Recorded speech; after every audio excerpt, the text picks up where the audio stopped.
안녕하세요. 하루 1시간 벽돌 책 읽기의 최선문입니다. 지난 시간 페테르부르크에 도착해 남편과 재회하며 어딘지 건태롭고 지루해하는 안나의 모습을 보았습니다. 그러면 또 기차에 타고 있던 다른 인물, 브론스키는 뭘 하고 있을지 궁금해지는데요. 본문으로 들어가 바로 살펴보겠습니다. 이야기는 브론스키의 시점에서 시작이 됩니다.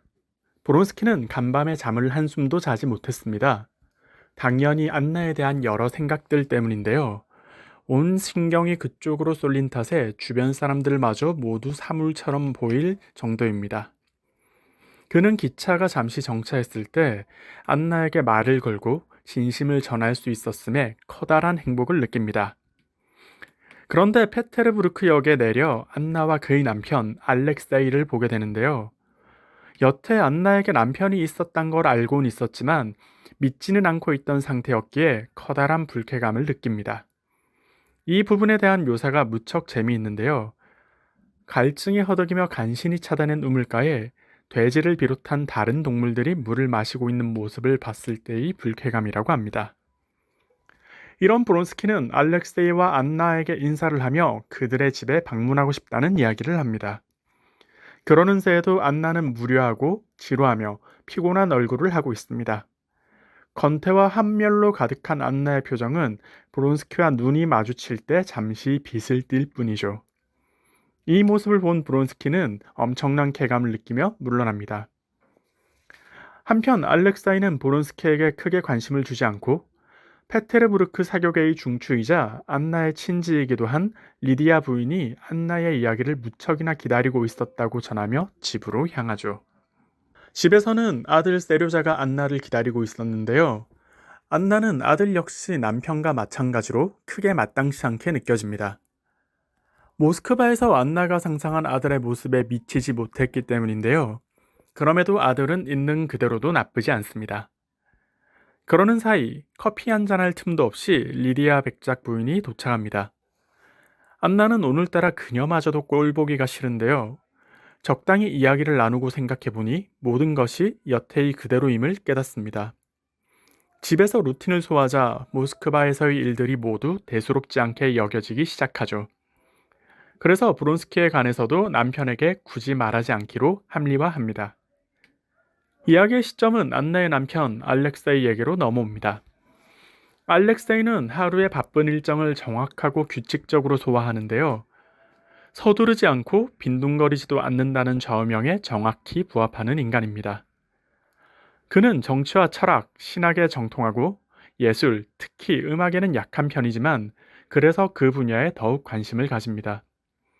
그것이 자신의 의무라고 여기기 때문입니다. 다시 말해 규칙적이고도 정확하게 어긋나지 않는 형태의 인간이라 할 수 있겠습니다. 이번 장에는 알렉세이가 어떤 사람인지를 살펴봤으니 이제 안나와 그 남편을 건너 다시 브론스키를 보러 갑시다. 브론스키는 친구에게 빌려준 자기 아파트로 향합니다. 집 문 밖에서는 파리 억양의 불어로 제잘되는 여성의 목소리가 들립니다. 왁자지껄한 분위기죠. 브론스키는 페테르부르크의 상류층을 두 부류로 나눕니다. 먼저 고지식한 인간들. 여자는 순결해야 하고 남자는 용맹해야 하며 일부 일처만 고집하는 정근대적이며 우스꽝스러운 구식의 인간들. 다른 부류는 우아하고 아름다운 인간들. 열정적이고 탐닉적이며 그 이외의 모든 것을 비웃을 줄 아는 인간들로 나눕니다. 물론 브론스키는 자신과 이 집에 있는 사람들을 당연히 후자의 부류라 믿습니다. 페테르부르크로 돌아온 브론스키는 이 유쾌한 세계의 분위기에 자연스레 녹아들어갑니다. 그리고 안나를 만날 수 있는 사교계 모임에 진출하기 위해 밑작업을 시작하죠. 브론스키의 구분을 보면서는 안나의 남편 알렉세이가 떠오를 수밖에 없었는데요. 알렉세이는 당연히 전자의 부류이고 이에 대비되는 브론스키는 후자의 부류라 할 수 있겠습니다. 그리고 이렇게 일부가 마무리됩니다. 모스크바에서 안나와 브론스키의 조우, 그리고 여러 접점을 만들고서 페테르부르크로 돌아와 본격적으로 안나를 유혹하려는 브론스키의 모습이 그려졌습니다. 2부부터는 본격적인 불륜이 시작될 것으로 보이죠? 그리고 아직 레빈과 키티, 스테판 부부의 이야기 등 매듭짓지 못한 이야기가 많아 보입니다. 2부는 키티의 근황으로 시작됩니다. 그날의 무도회 이후로 키티는 병색이 완연한데요. 이를 두고 보다 못한 노공작의 부인은 여러 방법을 써보지만 제대로 효력을 보이는 게 없습니다. 사이비 의사를 불러 진료를 보는 것도 개의치 않는데요. 노공작만은 키티가 정말 왜 아픈지 정확히 알고 있습니다. 딸을 보러 온 의사가 돌팔이라는 점도 잘 알고 있죠.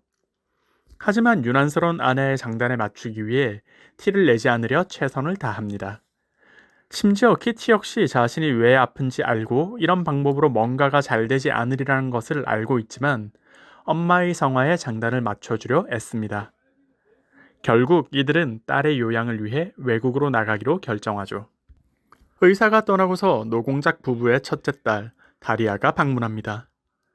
안나가 와서 스테판과 다리아를 중재했지만 기실 스테판이 별달리 변한 게 없자 다리아는 아주 낙심한 채로 사는 중입니다.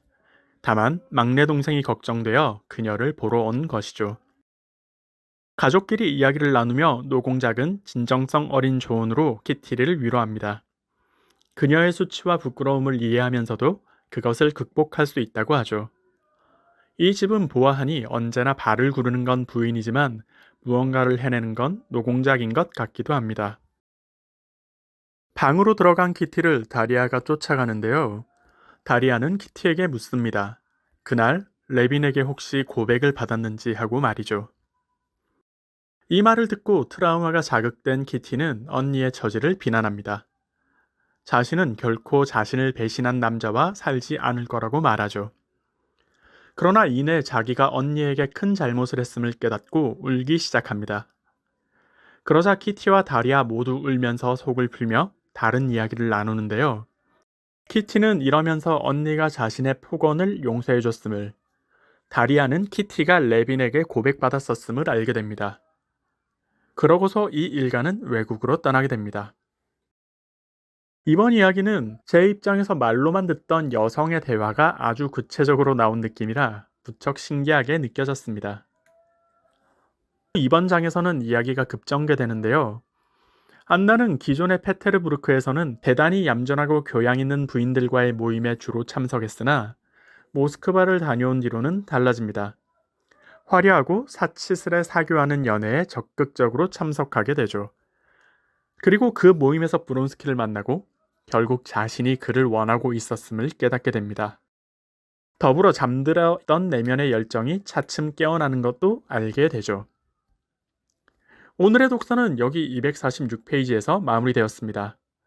이번 장에 들어 안나와 브론스키의 관계가 너무도 급작스레 전개를 탔는데요. 그 흐름이 하나도 어색하지 않고 되레 자연스럽게 잘 그려졌습니다. 그럼 다음 시간에 찾아뵙겠습니다. 감사합니다.